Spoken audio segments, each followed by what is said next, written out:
cut a ribbon before I get.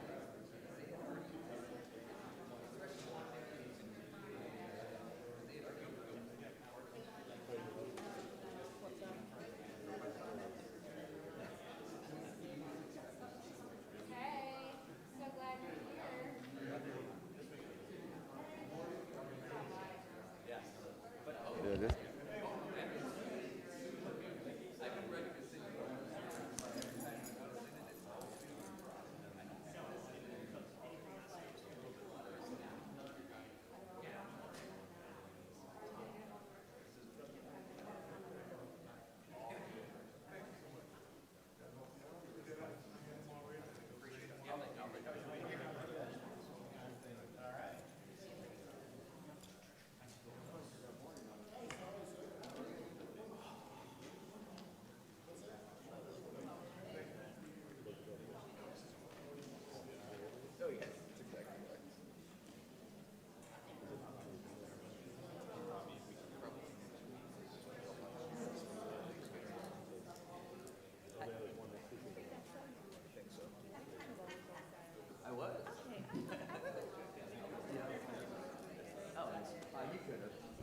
Hey, Mike, how you doing? Look, he's into it, Jimmy. He's into it. Thanks, man.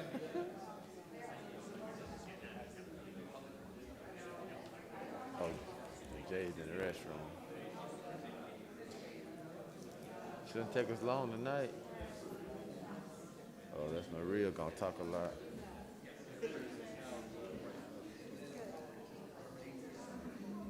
Don't you make fun of me.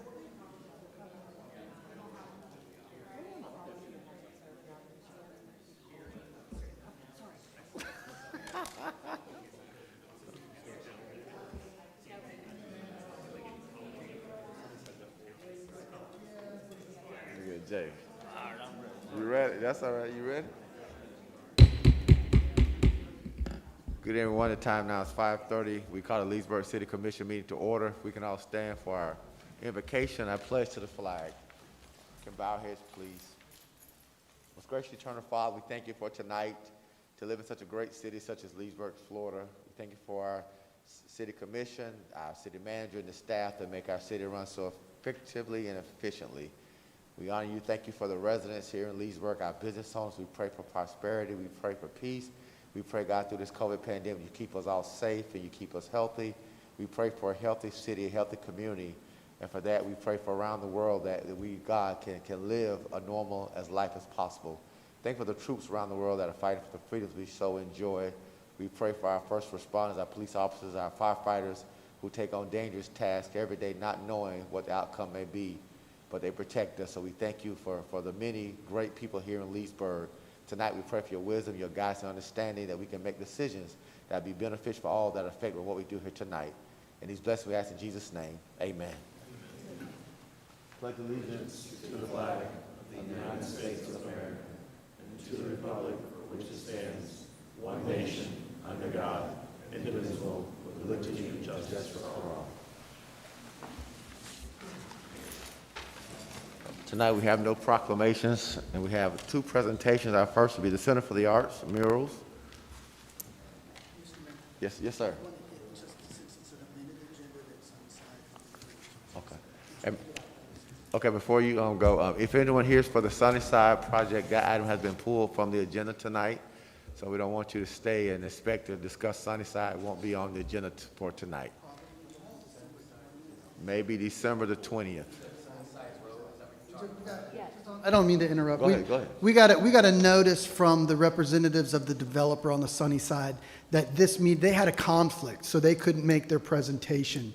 They had asked us to open the meeting and then close it, and we posed back to them that we didn't like that process because then it leaves the advertisement and the rehearing of something that's pending just kind of in limbo. So we said, if you guys can't make it, let's re-advertise, let's start the clock back.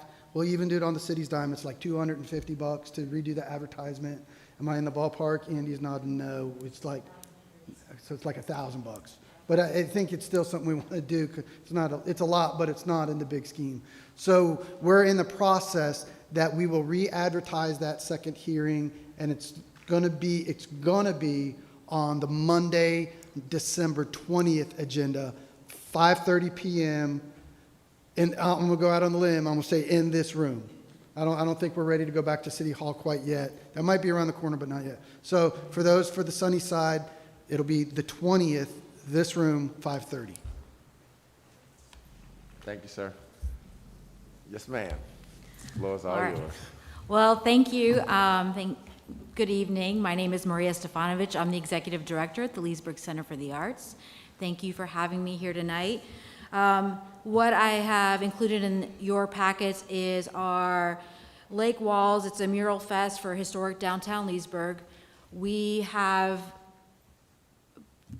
put together 7 murals for 7 walls in the downtown area, all on side streets and on back streets, so not facing Main, with several concepts. Do you have no? So it's just this, okay. All right. The presentation's in the packet. Yay, okay.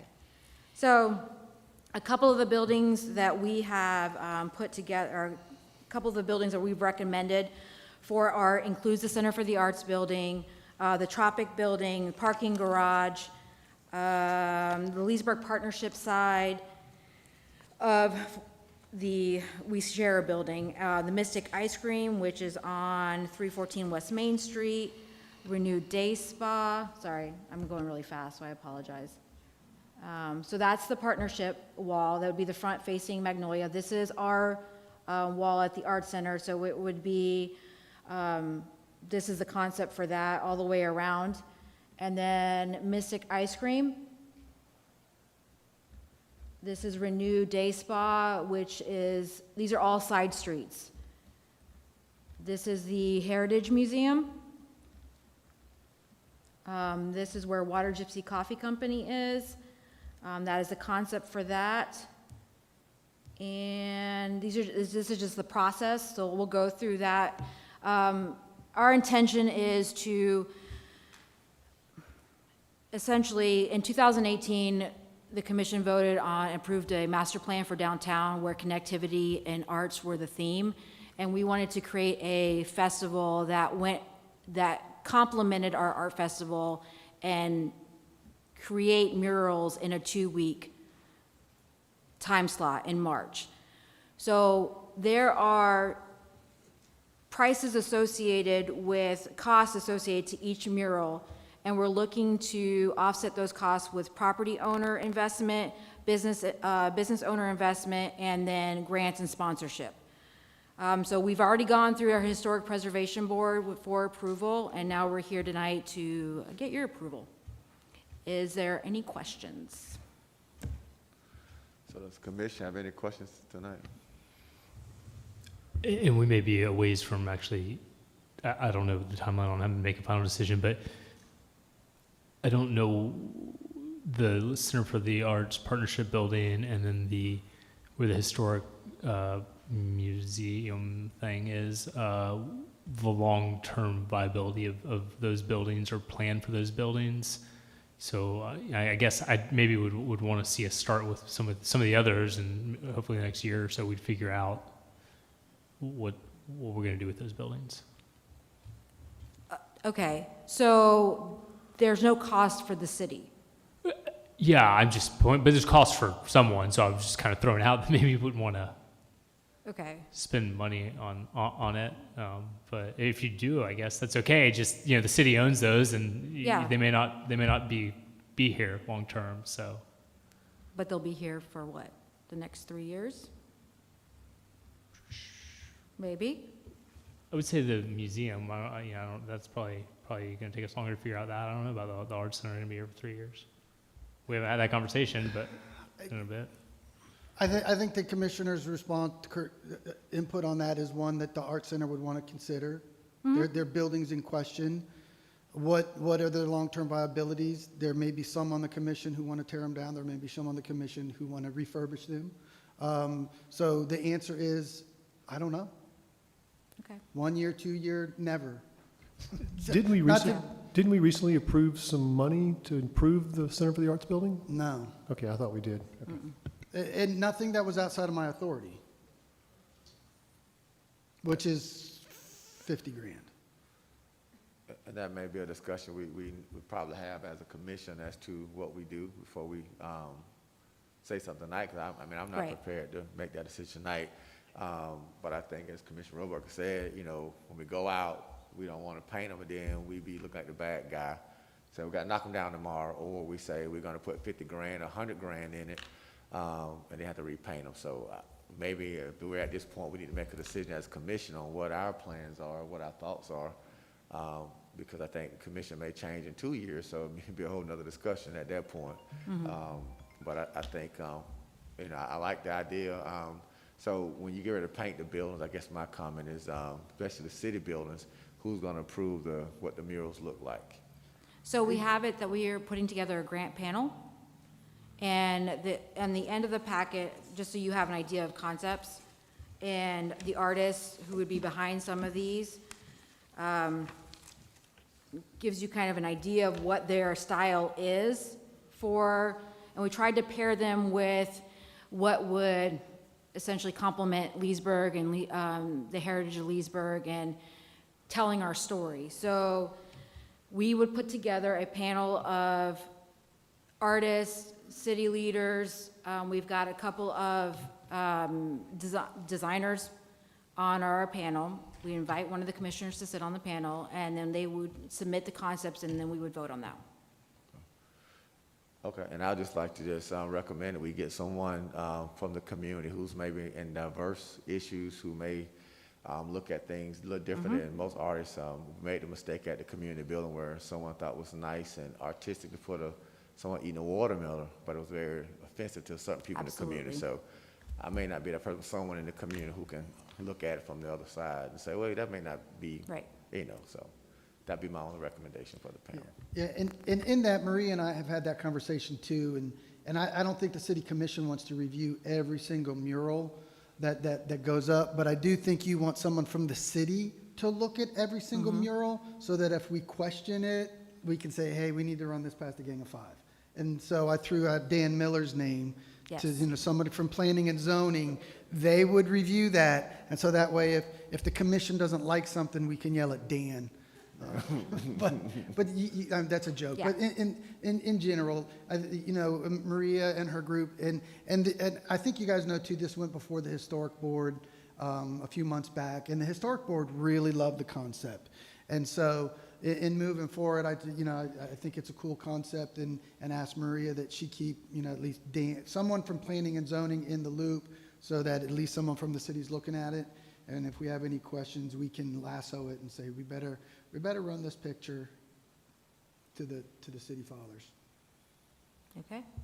Yeah, and I'd say that if the flip side, if we decide to keep the buildings, that would probably also involve improvements that would also be problematic with that. You would end up, destroying the mural to improve it. Right. So maybe if you gave us a timeline, then that would force us to make a decision too, or help push us to make a decision. Well, we're trying to So do that'd this be by March, good. By March. Yeah. Okay. Well, the first 2 weeks of March. Okay, so I don't have a problem. I think Al, you can Are come you up looking to with do all the buildings on your list by March? Hopefully 4. We've got funding for 4. So what are the 4 tops? Are they just Well, as we you- thought the art center, but that's obviously now on the table. So, Well, if Art Center you want to do by March, let us, okay. give us what you want. All I right, don't so think she'll be complaining we improved the building and we'll go over the mural. She would complain. that's- So what are your 4 top Okay, buildings? so we're looking at 201 West Main Street, which is where Water Gypsy and Brick and Barrel are. The Renewed Day Spa is 214 West Main Street. And then 314 West Main, which is Mystic Ice Cream, And the arts. and the partnership Arts building. Building. Okay. It'll make it look really nice, though. I'm looking at the pictures. It'll look really nice. Thanks. And you want to start on that in March? Yes, sir. So can we talk about the Partnership Center for the Arts Building next meeting? I mean, Yeah. I don't care if we talk about it now, but I guess we should at least have time to think about it. I mean, I'd prefer to talk about it at the next meeting, so I can get you Yeah. some information. yeah. Yes. Some And numbers. because you brought up the question, there has been the concept of, what to do with that building. Do we keep it? Do we not keep it? If we keep it, it needs improved significantly. It's kind of had a string of improvements that have fallen to my level or yours that you've improved. A rough house in the past 6-7 years, I'm gonna say we've probably spent 150 grand, maybe 200 on it, from various roof upgrades to panel upgrades to whatever. What tripped this whole conversation was, I don't know, 6 months ago or so, Maria, jump in, a PO came across my desk for, Cliff, what was that number? 35,000 bucks for a wish list. My authority was 50 grand. So I kind of stopped that because I thought some of those things on that list got pretty expensive, replacing this, replacing that.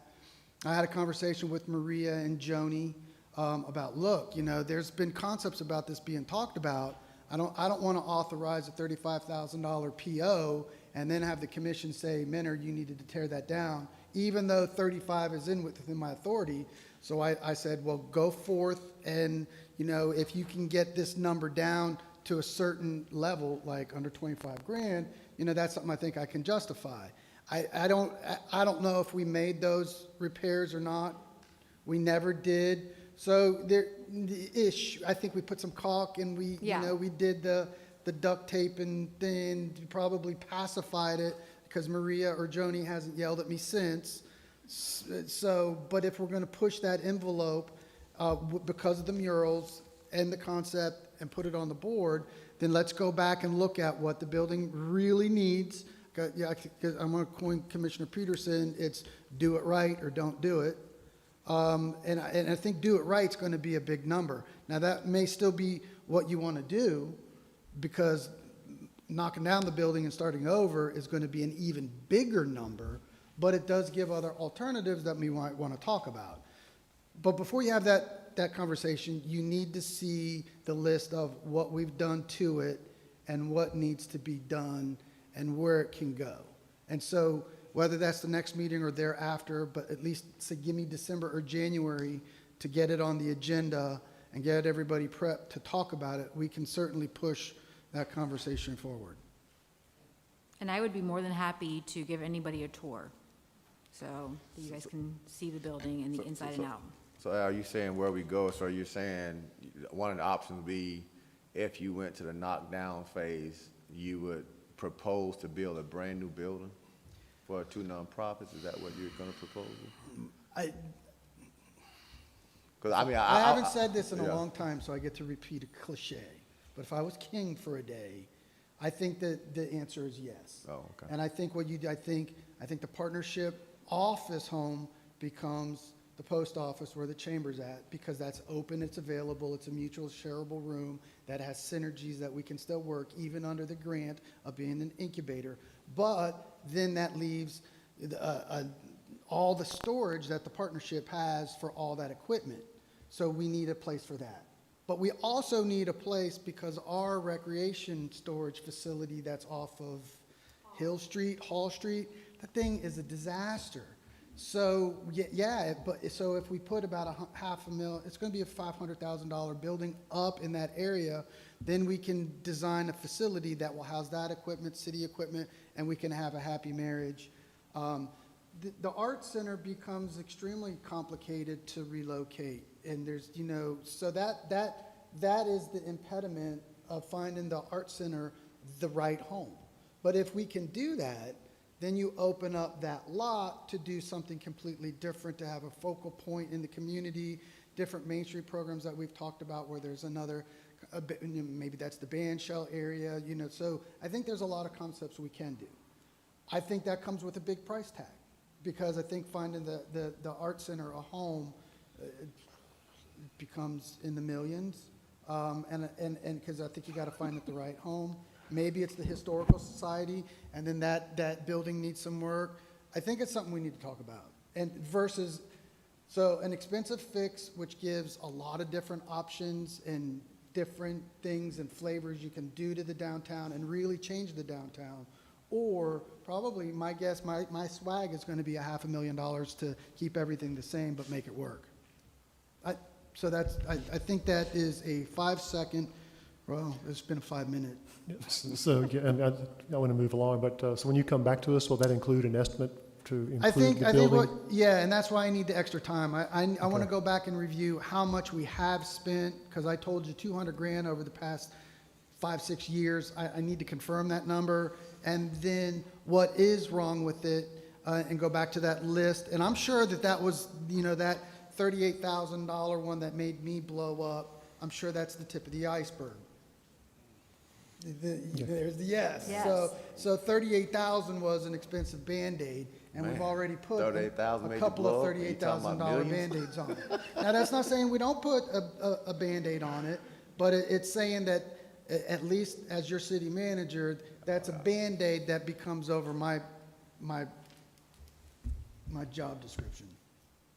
So let me get that data, and it'll be a sit-down with Cliff, Maria, and Joni, and get everything put together, and go from there, Thank you. before they paint the murals in March. I already started with murals. Okay, right? Didn't So- expect this conversation. No, I did not. Neither did I. So not ready. So, talking about murals. So we're gonna say yes, we're approved? No. I don't think anybody. I'm going to say, yes, you're approved. Before, you've got 3 buildings that the commission didn't blink an eye on, renewed dates by 3/14 and 2/01, and they cautioned you not to paint Right. the other building before we have this conversation. Which will Okay, be soon. fair. So if I'm in your shoes, you got 3 buildings in a concept that. that's got the city stamp on it. Well, you just saved some money on the budget. You don't have to paint the building. You can put a mural. I mean, I'm speaking on behalf of, that's the flavor of the consensus that I would walk away with if I was you. All right. Deduct Well, I appreciate 20,000 it. for painting, man. She's Thank gonna you. paint it. Thanks, Maria. Joni, you have anything you want to say? Any commission, any final comments, anything? All right, we'll go to presentation 2. Cliff is coming with our Main Street, East and West complete streets. So what can you gonna open up tonight, Cliff? Say again, sir? What can of worms you gonna open up tonight? Okay. So for the past 6 months, Public Works has been supporting a concept development project from FDOT in conjunction with Lake and Sumter MPO. The contractor HDR is going to give a brief tonight. We've met with the stakeholders and we've defined some of the requirements, and they just want to brief the commission and you, Mr. Mayor, on some of the alternatives and get the commission's input. So without further ado, I'll turn it over to Jamie from HDR to give the brief. Thank you, sir. All right. Thank you. Evening, Mr. Mayor and members of the commission. As Cliff said, my name is Jamie Kraminski. I'm with HDR Engineering, and we're contracted with the Lake Sumter MPO, but working very closely with your city staff on this, what I think is a really important and cool project on Main Street to make it work for all people. You all probably have heard the term complete streets before. We've actually been involved in a few complete street studies with the city before. Dixie Avenue right outside, we worked on that a number of years ago, and I think that turned out great. We also worked on a concept for US 27, and I'll talk a little bit more about that in a minute. But complete streets are really a project that allows for transformation of an area, of a corridor to work for all people of all abilities, all ages, no matter what mode they're traveling by. So here's a quick agenda. I want to just give you a brief overview of where we are in the project and some of the factors that we've been considering. So starting with an introduction, so this project does cover portions of both East and West Main Street. The east side is between Canal Street and Dixie. The west side is basically west of US 27 to County Road 468. And then based on the application that the city submitted to the MPO and had funding confirmed through FDOT, some of the things that we're looking at is really the focus, again, on multimodal improvements, things that are going to support people that are walking and biking on these corridors, making sure that the corridor is accessible for all people, looking at potential modifications to intersections and traffic control and additions to landscaping to make the corridor more aesthetically pleasing, and really trying to extend the types of improvements and enhancements that you all have already made in the core downtown area on Main Street. So this is a quick look at our schedule. This project really has three phases. The first one we call Defining Success. And then we're in the kind of the beginning part of the alternatives assessment, and we'll be moving into a concept development, and we're anticipating wrapping this project up towards the beginning of next summer. So in terms of the outreach plan, as part of the Defining Success, following our kickoff meeting, we had an online survey that was available to city residents and others via the city webpage. That survey was online for about 6 weeks through the July and early August period. I'll talk a little bit about some of the things we heard from that survey in a minute. We have established a project visioning team, and I'll show some of those members. And so this presentation is sort of wrapping up the Defining Success piece of the project as we start into the alternatives. We are moving towards a public meeting in early February that will present various alternatives and get feedback from the public on what they like, what they don't like, what may need to be refined, so we can work towards getting a preferred alternative that we can develop a corridor concept plan for. You can see here these are the members of the project visioning team that includes city staff, NPO, Lake County, other state and regional like FDOT and Lake Express, other local groups and agencies, some special interest groups, faith-based organizations, neighborhood and HOAs, and especially we're making sure we get input from the business community, because that's a big part of this particular project. The kickoff survey, we had 50 people respond over that initial period. You can see that about 3/4 of them live or work on the corridor, and probably not a surprise that that's the amount that are traveling on the corridor. So I'm not sure if that means that the other ones that responded aren't ever traveling on Main Street, but you could sort of imply that from these results. One of the questions we asked was how you would rate the current conditions of traveling along East and West Main Street. This was rated on a scale of 1 to 4, with 1 being poor and 4 being great. So you can see that walking and biking and taking the bus or, on the lower side, lower performing side. So really driving a car was seen as the best way to travel along the corridor today. And then we asked also, one of the key questions was, when you're envisioning the future of the corridor, what's really the most important thing to consider? And so we had a number of different potential goals that were based on what we saw and read from the early interaction with the city and the application that was submitted for the project. So looking at this, the economic prosperity was the number one goal for the project, and then safety was the second. But accessibility and community beautification also rated fairly high as well. So I want to talk a little bit about defining success. At the beginning of any planning study, usually we look at what are the issues and conditions, what are we trying to solve. And so normally you may hear it, what's the problem we're trying to define and solve. But we'd like to turn things around the other way and say, how can we define what is going to make a successful project? And so we're going to kind of set the stage for how to do that. So the guiding principles, again, related to what we heard from the survey, taking into account the safety of all users, and particularly related to crashes and conflicts, accessibility and connectivity, making sure that it's, again, a usable facility and corridor for all people, and that it's well connected within the downtown area. Livability, of course, we want to make sure that we're enhancing the quality of life with the types of improvements that are being suggested. And as I noted, economic prosperity being that top vote getter in terms of the most important goal, to make sure that we have a business community that's thriving, that's getting people to want to spend time on Main Street.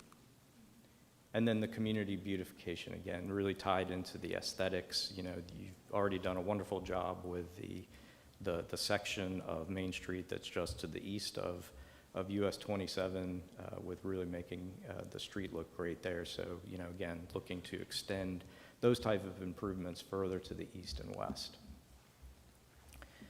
We always want to set the stage with looking at previous projects and current activities. So we've noted, the direct tie-in with your downtown master plan and some of the projects where there's specific ties to projects, particularly on the east side. The MPO has adopted their 2045 long-range transportation plan. There are some tie-ins particularly related to the trail network that I'll talk about in a minute.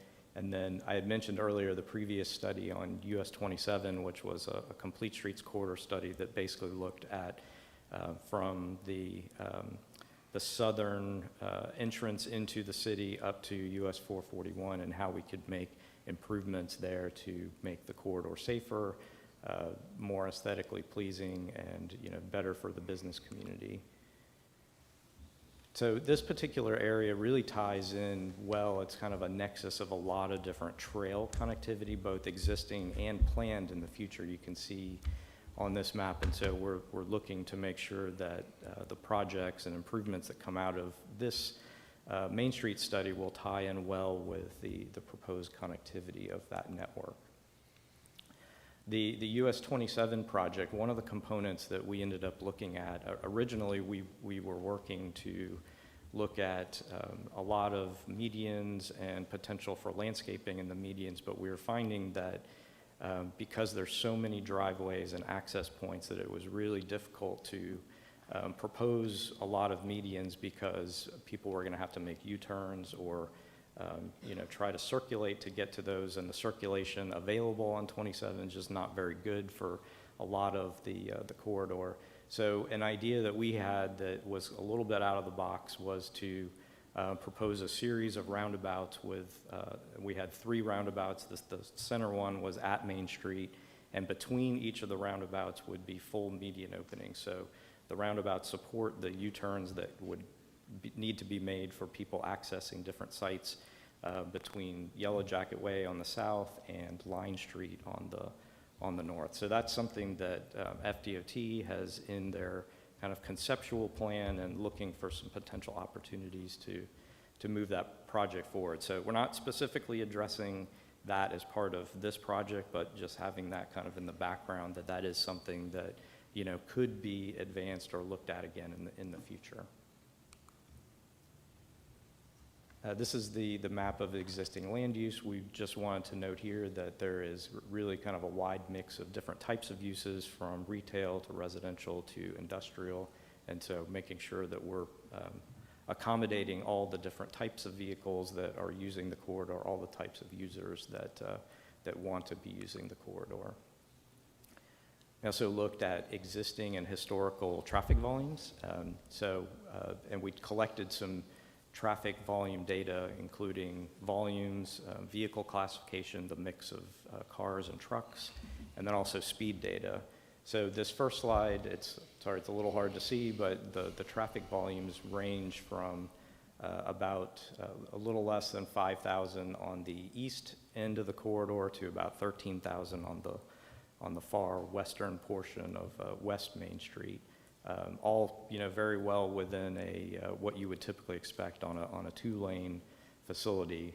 And historically, we looked at volumes and noted that traffic volumes really have either been steady or slightly declining over the years on these sections of Main Street. From the speed perspective, the east side, or the east portion of Main Street, the speed just east of Dixie Avenue is 35 miles an hour, and that reduces kind of stair steps down to 20 miles per hour, and then in the section that is already been re-streetscaped in downtown drops to 15. So we have a kind of a wide variety of speeds there. And then on the western side starts at 35, and then as you move further west increases to 45 miles per hour. So you can see some of the statistics there at the bottom from 4 different locations that we collected speeds. So one of the things we like to do is determine the total percentage of vehicles that are going at least 5 miles per hour over the speed limit, just as a measure of kind of the volume of traffic that's speeding. So you can see that on the western portion of the corridor, we were getting about a quarter of all vehicles were going that fast. So, you know, from a safety perspective, speed is certainly a concern. And in the lower speed limit portion of East Main Street, you can see that one, hopefully you can see it, just west of Rambo Street, we actually had this posted speed there is 25, and we're actually getting a little bit higher. About a third of all vehicles were going above 5 miles per hour or above that particular speed. We also looked at crashes from the safety perspective. This shows just a map of the density of crashes across the corridor, and probably not a surprise that the 2 intersections, US 27 and County Road 468, had the most crashes between the 2 of them, had over a third of all the crashes on the corridor. In terms of the last 5 years of crash data that we looked at, the total corridor had over 450 crashes, but the majority of those were property damage. 27% resulted in injury, no fatalities over that time period. And a lot of them were what you would typically expect with signalized intersections, rear-end crashes, angles, left turns, so fairly typical crash patterns. So looking at the various characteristics of the roadway network, we've divided the east and west portions of Main Street into 3 context areas that we're going to be using as we move forward to look at different alternatives. So area 1, which is a little over a mile long, and that's the western portion of the corridor, has a wider right-of-way, 100-foot wide right-of-way, has the higher speeds, doesn't have sidewalks. It's a rural typical section with swale drainage. Then when we move into area 2, that's where we get into an urban curb and gutter section, lower speed limit, and also our right-of-way decreases to 60 feet. And then area 3, which is all of the eastern portion, again, an urban section, curb and gutter. It mostly has sidewalk on both sides. The lower speeds has some vacant land. Some of it is in the process of being developed. So just wanted to kind of focus in on each area. So again, this is area 1. There's no sidewalks here. There are some places where there's visible worn paths along the roadway, so there is usage in this area. People are walking along this section of road. We have intersections and crossings that aren't ADA compliant today. This is area 2, where we start to pick up some on-street parking. There's a lot of driveways in this area. And then in area 3, we actually split this into 3 pieces because there's some subsections and different characteristics as you move through this area. This one has some on-street parking, and on one side, it's more of an industrial area. There's not as much lighting in this area. Then we get to the section in the middle near Lake Street, which only has a sidewalk on one side of the street. Again, it's missing some ramps and things, and it has some ADA issues. Pretty wide street. It's not necessarily striped for parking, but we have shoulders in this area. And then in the third area, this is more of a residential section. We do have sidewalk on both sides. And one of the interesting things is the pond that's near Dixie Avenue. That we think there's some potential to really try to make that more of a focal point, get rid of the fence, do some better landscaping around that area. So that's something that we're going to be coordinating with the department on. So kind of looking back at all this information that we've presented to kind of set the stage and thinking back about, how do we define success? We want to make sure that we've got a street that's safe, vehicles are driving at appropriate speeds, people are provided adequate opportunities to travel along the corridor, to cross the corridor safely.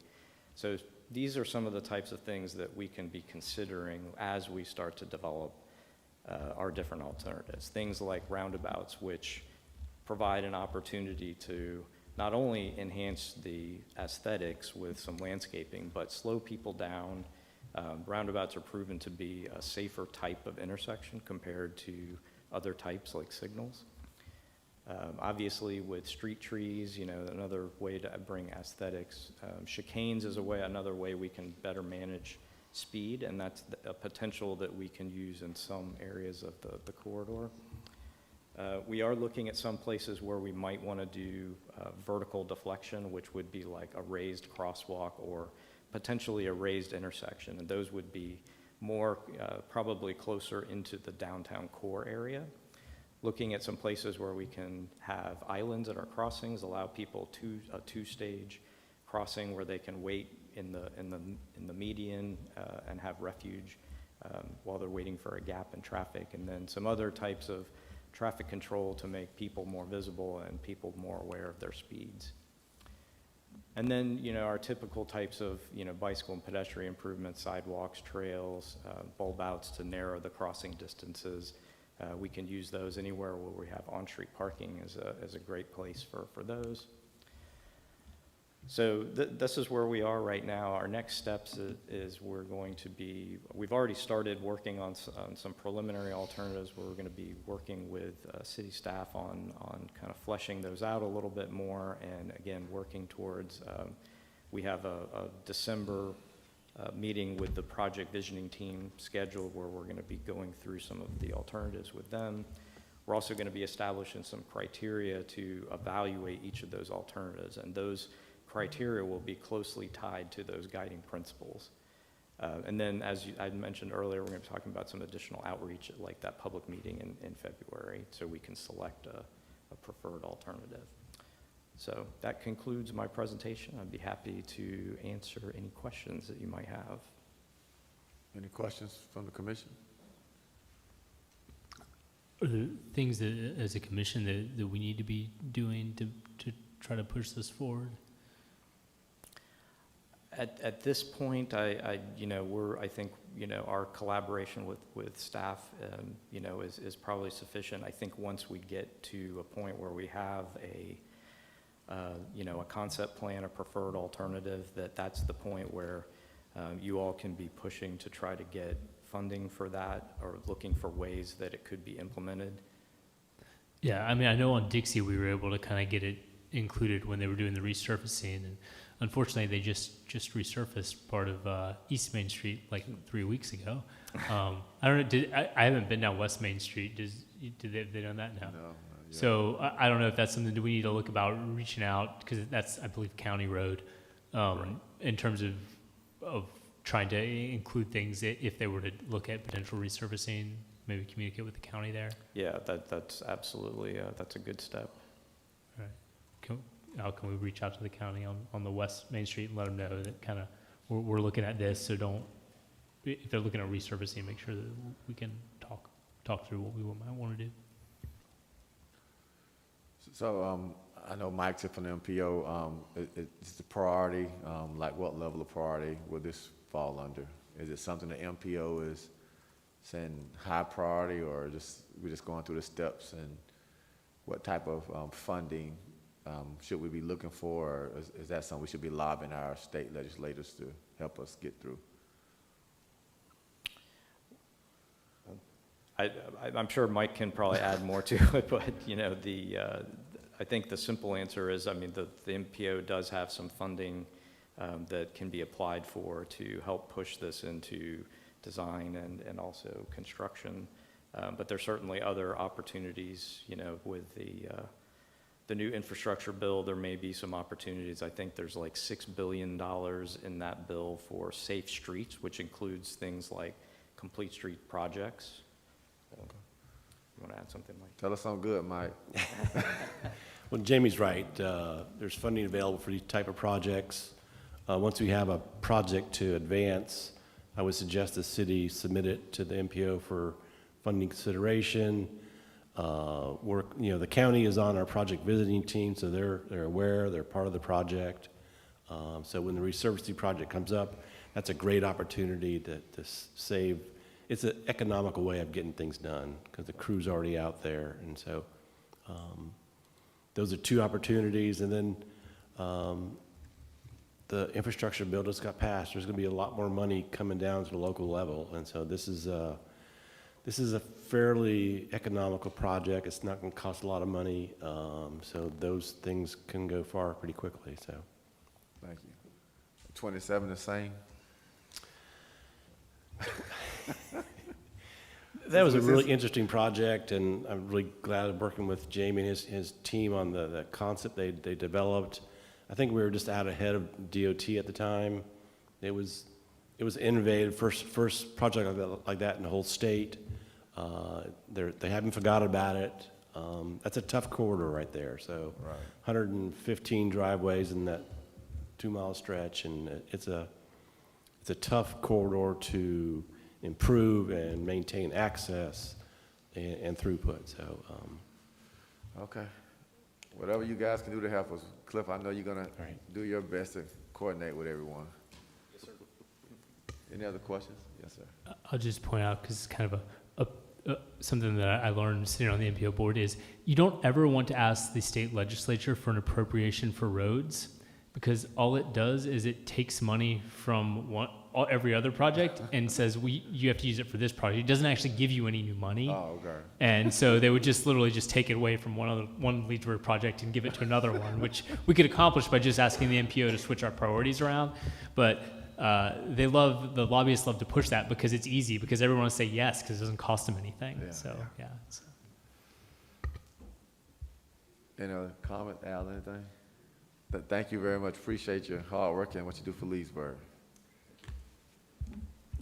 Okay, so public comments. This section reserved for members of the public to bring up matters of concern or opportunities for praise. Issues brought up will not be discussed in detail at this meeting. Issues will be referred to the proper staff or will be scheduled for consideration at a future city commission meeting. Comments are limited to 3 minutes, please. Are there any public comments tonight? Oh, boy. Hello, I'm Joni Smalley, the Executive Director of Leesburg Partnership, 1002 South 9th Street. I wanted to remind everybody, Bike Fest is this weekend. We appreciate the support we've had from the City Public Works has been great working with us, the police, the fire. They even came and got their stuff today. So we're real excited. It looks good. The weather looks good. We are very lucky. We have some great sponsors with Progressive, Wayne Dench, Gator Harley, Lucky You, Rubenstein Law, and Jenkins Auto that's helping to make sure this happens, but we really appreciate everybody's help and support. Please watch out for our bikers this weekend, and remember, for the next few days, we basically have staff out there 24 hours a day working, so please watch out and, be patient with us, and we hope to see y'all out there. Thank you. Thank you. Any questions for Joni while she's here? Huh? I just wondered if I had any questions for you. Thank you, ma'am. Anybody have any questions? Thanks, Joni. Do you have a question for No, me? I don't have anything, not tonight. Are you riding your bike down there? I'm not fortunate to have one right now. My wife won't let me get one. Any other public comment? All right, the consent agenda, where routine items are placed on the consent agenda to expedite the meeting. The commissioner staff wish to discuss the item. The procedures follow. Pull the items from the consent agenda, vote on remaining items with one roll call vote, and discuss each item pulled and vote by roll call. Are there any items the commission would like to pull tonight? 5C4. 5C4, 5C6. 5C6.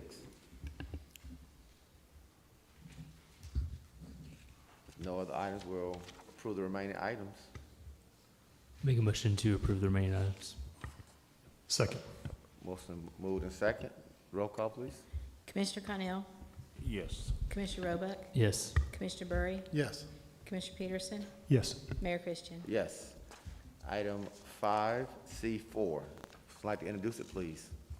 I'll introduce to be read by title only, please. Thank you.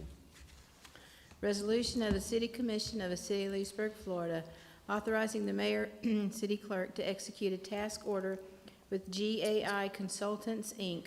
for professional design services for aircraft hangar buildings and associated taxi lanes at the Leesburg International Airport and providing an effective date. Do we have a motion? Move for approval. Second. Discussion? Yes, so we had a meeting with the airport board. We decided that it was a good idea to do some planning for hangars. I think the 105 budgeted was for that planning phase. The increase now, it looks like we're changing from the T hangars and box hangars to include some maintenance hangars. And I just want to make sure everybody was good with that new design that we seem to be moving forward to. So, yeah, that was something I think I asked for originally.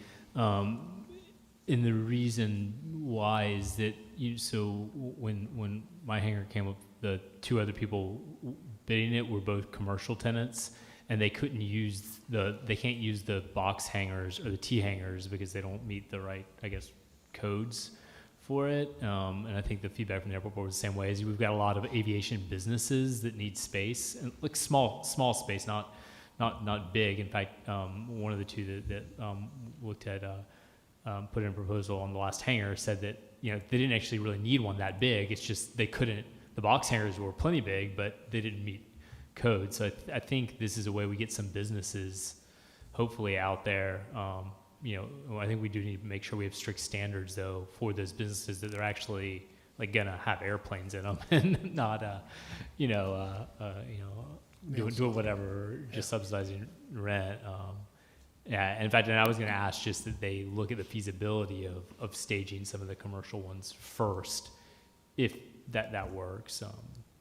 And if I don't mean to elaborate, but just to review, even though it didn't happen too long ago. So, as we did the fiscal year 22 budget process, the airport advisory board gave influence that we weren't paying enough attention to the need for hangars.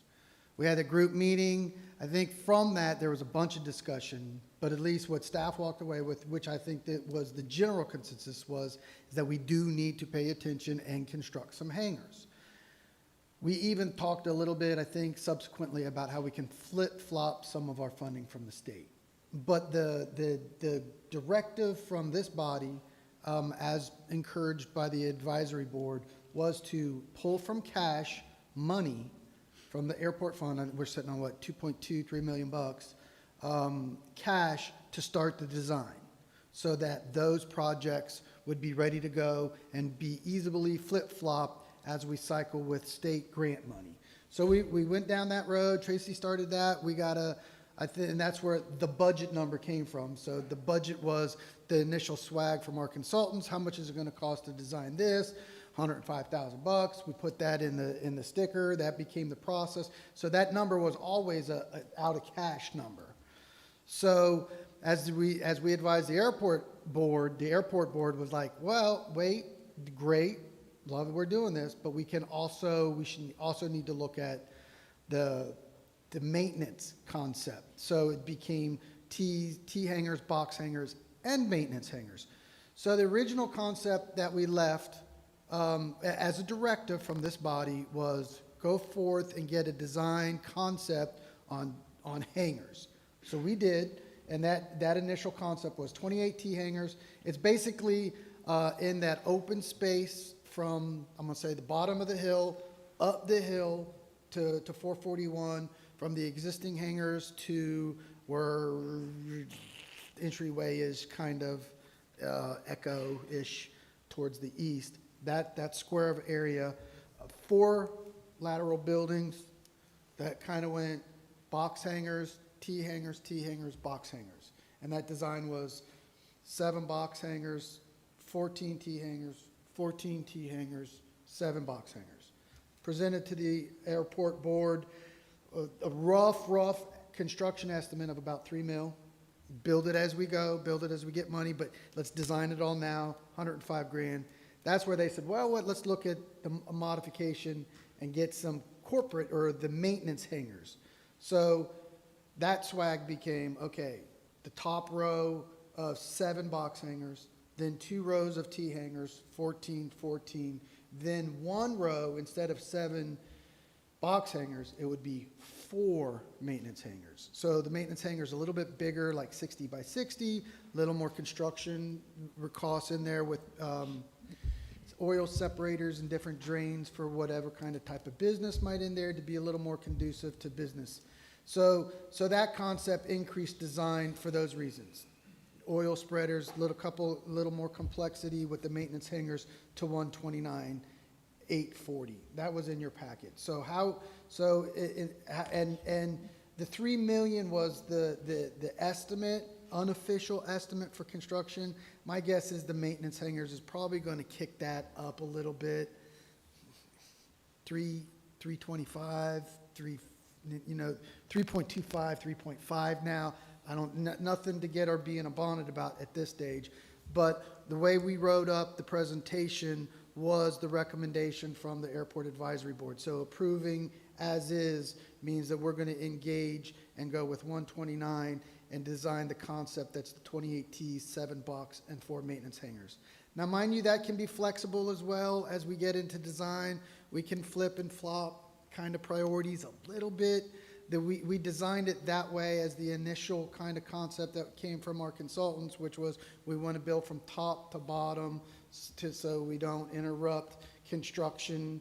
You know, if you get a finished building, then you roll through finish to get to that. There's also some, the bigger maintenance hangars have the bigger airplanes.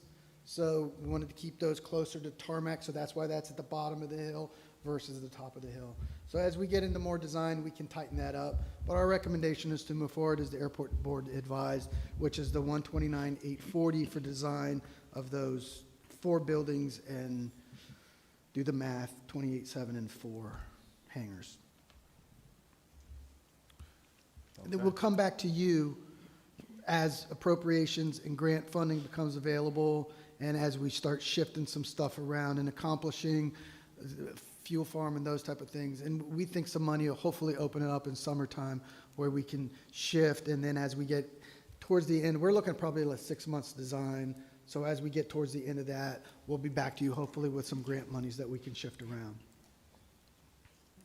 Yes, sir. Go ahead. I was just going to say, I think this is great. I'm glad to see us moving forward in such a positive direction with the airport. The only question I would have, and I'm I guess asking, on the maintenance hangars, do we have to size those today, or is there a way to build them where there's some flexibility down the road? I don't think we have size issue. I think the 60 by 60 with the upgrades and facilities is a market product.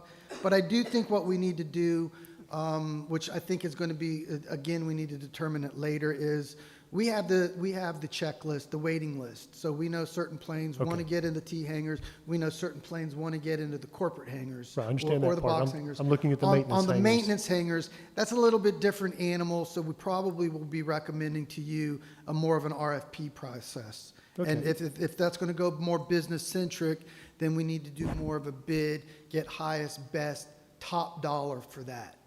Okay, I was just thinking of things like, But that, like interior walls. I mean, do you have to put them I up now? I don't know. What if somebody came along and wanted, 2 of them and didn't want the wall? Now we're taking a wall down. So I'm just throwing that out. I'm just throwing that out for discussion. There'll be plenty of process review. You see why I'm asking that question. Well, I'm sure we'll have input as our consultant. Okay, I guess in summary, all I'm saying is, I just hate to go define, 4, 3,600 units right now.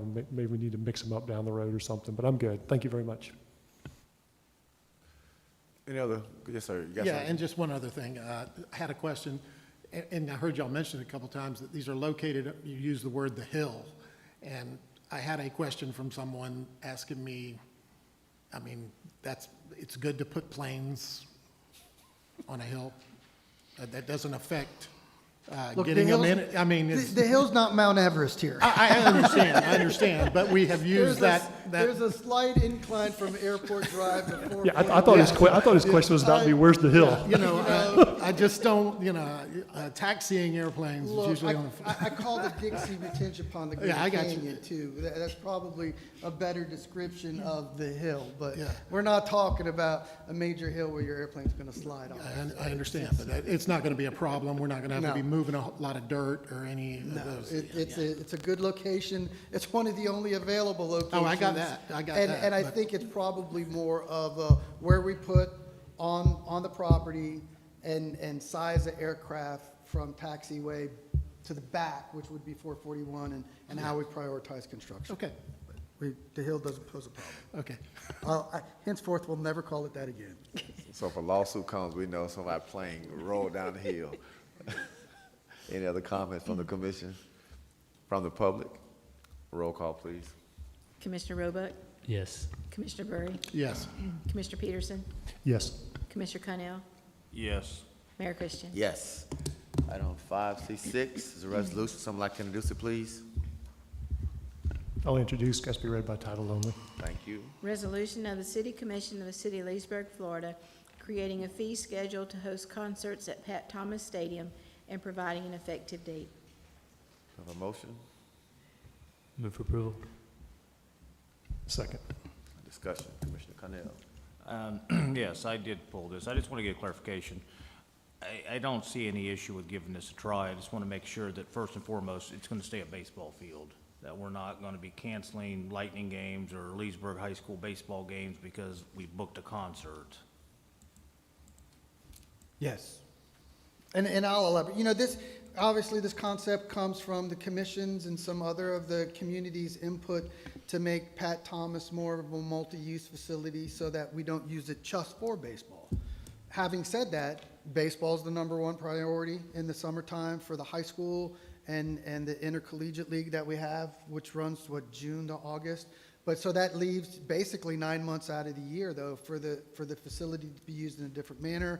Travis, I think, is completely on board and has all the right red flags up or I should say yellow flags. Our #1 concern with the multi-use concept is the turf.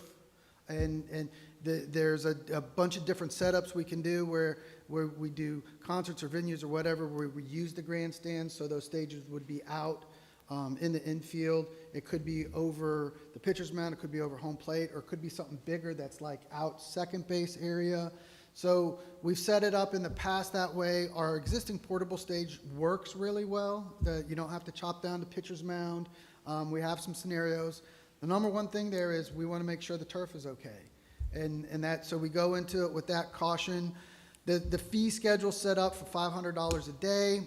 Travis kind of examined the market, and that's a little bit of a poke about what can we get for a multi-use. So I think we kind of start the bidding there, and if it does become used and we have success, then I think you ratchet that number up. And we also started with that high deposit number of about $2,000, so that if we do have issues with turf, if we get significant issues with turf, 2,000 is not going to cover it. But that's where the mind thought is did I say turf enough? And we continue to use baseball and try to examine a multi-use proponent of Pat Thomas, and that also justifies some of the funds that you're putting into the facility this fiscal year. Would under this, if we go with this, Al, would all the seating still be in the grandstands, or would in some cases be on-field seating? I think that's either way. I think it's going to depend on the event. I think initially we're thinking everything is going to be turned so that grandstands are that infield area playing towards seating in the grandstands. Okay, so you don't, I'm not going to sit here and say, we're going to flip it the other way, and people are going to. I'm not going to say no. I don't think that's going to be the typical, and it's going to depend on numbers and these type of things. But obviously, we're worried about turf. I think the #1 thing is we want to keep them in the grandstands, and we want to get a multi-use field, knowing that baseball's still a priority. So it's a little bit of an examination based on community requirements. I know probably some of the stauncher advocates of baseball are concerned about it, but I understand that trepidation. but I also think we owe it to get maximum use to bring people to the Venetian Gardens and use all the facilities there and get as many people down here as we can. You kind of touched on my question, but $500 just seems low to me. I mean, I think it's just the cost of cleaning the thing after an event. I don't see how $500 covers it. But. We're not going. I don't think Travis and I are going to argue with you about that number. Okay, I mean, you kind of a minute ago you said you'll look at it as we go. It You know, may I be think you bumped. do. That was when I read it. That was all I thought about. I said just. I think you want to encourage use there before you start really jacking that number Okay. up. Okay. Yeah, and I mean, I agree with Al and the sentiments that, 3 months out of the year, I mean, it's a great facility. It is a baseball facility, but I think it could be used for so much more. As many communities, they do use their baseball field stadiums, and we have one of the best, I think, in Lake County.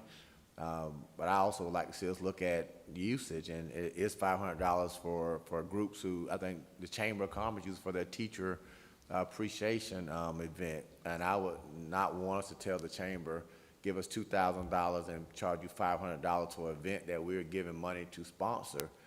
So I think it's kind of counterproductive. I give you money to sponsor an event, and I charge you $500 until you get it to $2,000.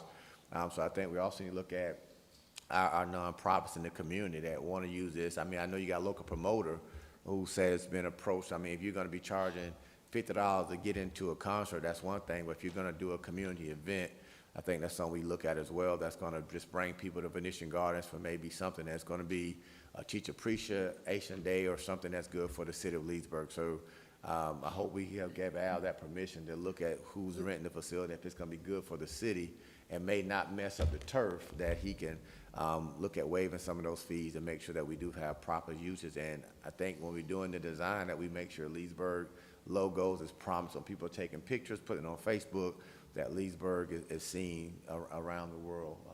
And I look at around the world, because I think you get the right people that do great events, that it'll make this facility really make Leesburg even extra special. Yeah, and just a I don't know, cautionary or not, approving this resolution is essentially telling staff, go market this facility as a multi-use.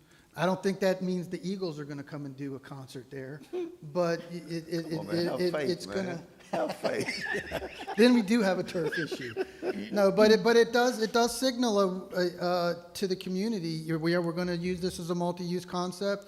It puts that facility onto the website as a multi-use place right next to the Venetian Center, and it puts it in Travis's mind that it's another place Travis is going to go market it. So the same, but mind you too, you're looking at Mr. Baseball in Leesburg, right? So you got your rec director who wants to market the facility, but he's also knows it's a baseball stadium. So I think we're really set. The improvements and the use is also scheduled around the construction improvements we need to do. So I think we're set to move forward and dabble in this. And that's what the resolution does. Do we have a rendering yet, Al, of what the elevation I'll get one to you. I don't yet. We're still haggling with what improvements, how they're organized, how they fall in the budget. And as soon as all that's done, we'll get it to you. Yeah, so I don't have a problem with the $500 fee, because I think hopefully that, the events are going to generate value for the community by bringing people into Leesburg that maybe wouldn't come in otherwise. I'm okay starting the deposit at $2,000. I would say though, especially with the improvements, that if anything, for me, I worry that's a little too low, because I want to make sure that we're covered. I mean, we don't have to ask for it for a tremendous amount in advance, but get it back. And I think a high deposit makes sure that you've got kind of quality events and people that are financially sound. The other thing, and I guess it would apply to all of the city stuff, but what do we require from insurance-wise when people do this? I know, so we rent out the fairgrounds for one of our contractor events each year, and we have to supply them with some different things. What do we require? Travis got the answer to that. I know we do require insurance depending on levels of whatever, which Travis works in the details of that. Good evening. Travis Rima, Director of Recreation. So part of the process, part of it would be going through the special event process. So any special event that comes on in the city of Leesburg has to have $1 million liability, and it matters if they get into vehicles, then it's $1 million for vehicles and for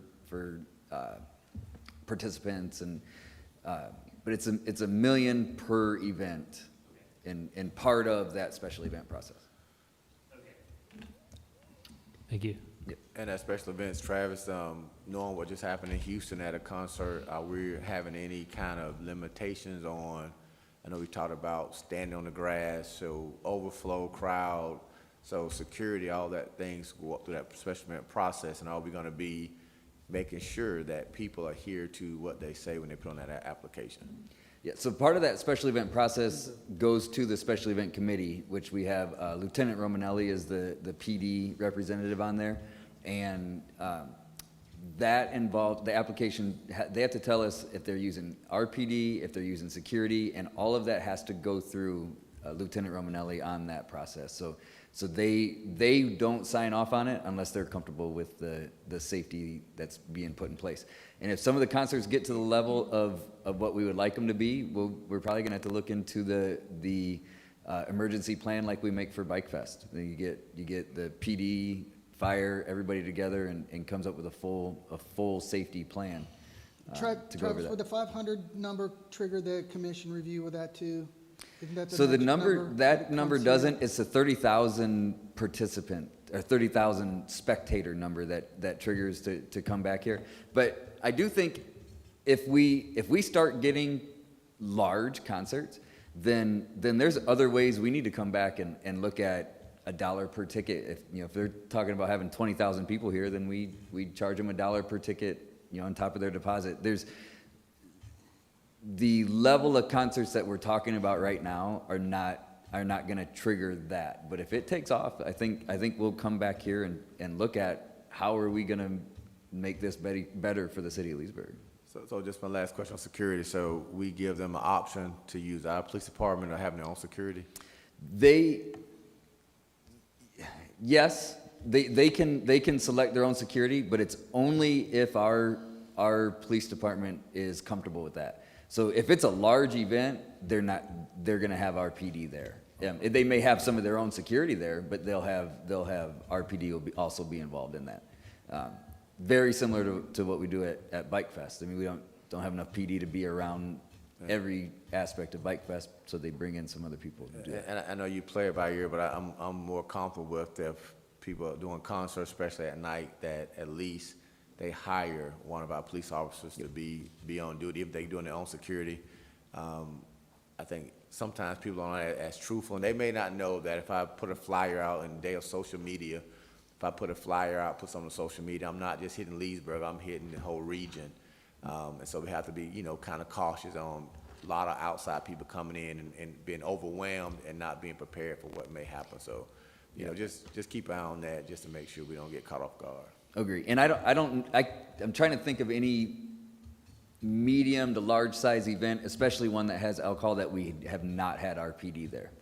They've always been there.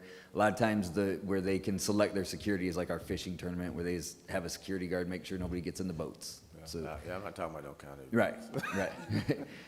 All right, thanks. Any other questions? Yes, sir. What's the capacity at Pat Thomas in the grandstand? In the grandstands so in the grandstands is about 2,500 to 2,700. If you extend that down the third base side where the cement bleachers are, you can get about another 1,000 in there. If you go down to the first base bleacher side, you got a couple hundred, and then it just depends on how far out we put the stage on whether or not people are on the actual playing surface itself. There's one of the things with Pat Thomas is there's a lot of foul ball territory. So there's like behind home plate, you could get 400, 500 people if you set the stage up right on home plate, and you wouldn't even be in the playing surface. Thank you. I did have one other question. I think Travis just answered it, but they have the proper license and insurance on these concerts. Are they going to be allowed to have alcohol sales? I think that's Yeah, yes. I mean, That's That's a kind of staff review, so. they have to select on the during the SEC process. They have to select whether or not they are going to be selling alcohol, and if they do, that triggers some other things that we have to look into with them to make sure they get their license through the state, and it's a whole other process. But unless No, I mean, I'm fine with it. I just wanted to clarify that. So with that said, will they have use of the concession stand too? So For we have a food sales? not the concession stand as it currently is, no. There's a contract with the Booster Club, that the Booster Club's the only ones in the concession stand. So if we needed to look at that, to be in the concession stand, that'd be something we need to discuss. So if they had the proper license insurance, they can have alcohol sales, but we're not gonna let them in the concession stand to prepare food, though. They'd have to What have, I'm saying. yeah, they'd have to have vendors come. Unless the boosters wanted to do it as a fundraiser for themselves or something. Correct, yeah, Okay. yeah. Okay, any public comment? Roll call, please. Commissioner Bree?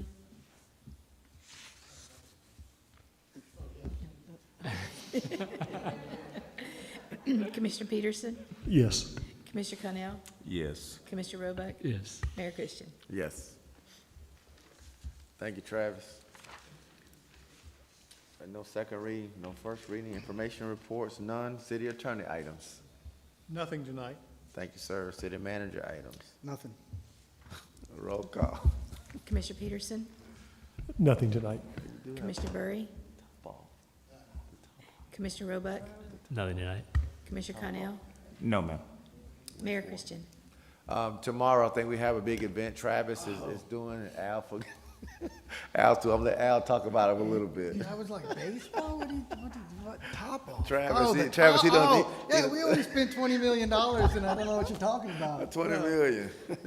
Tomorrow, at what time? It's 10:30 through lunch is the top-off event, so there's a couple of improvements left. We kind of dressed the windows, and then the refurbishment project on the the Turnpike wastewater facility is just about done. So if you can make it, great. If not, I'll be there, Travis will be there. I think we had a couple commissioners who responded in the affirmative, a couple can't. If you can't make it, that's okay. But if you can, that's great too. But it's a significant event for the city. It gets the plan up. Obviously, I could talk about it all day. It's the fun stuff we do. 4.5 MGD, and then we'll be before you going to 6.0. That's what keeps the city running. Nobody cares about it until it messes up. That should keep all the toilets working. I have nothing tonight. We'll just adjourn.